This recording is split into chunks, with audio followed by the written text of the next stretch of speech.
This quick video guide explains how to best maintain your roof lights that are chain driven to keep them running smoothly and efficiently.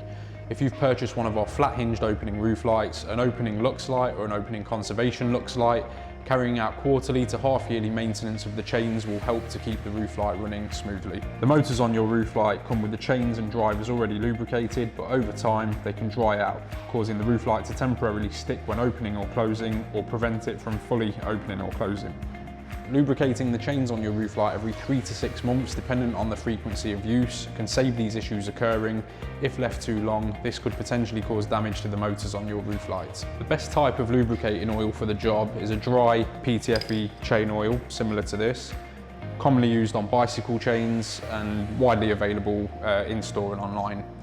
It's important that you do use a dry oil and not a wet oil, as wet oil can attract dirt and debris which will build up on the chain over time. Please ensure you are using a correct and safe means of getting to the chains on your roof light by using a good quality pair of step ladders or a platform.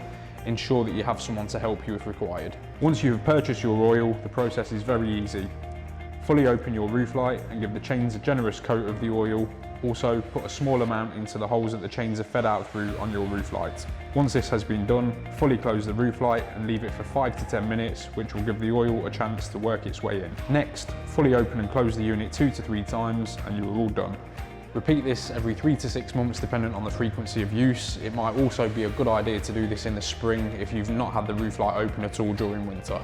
We hope you found this video useful and thank you for watching.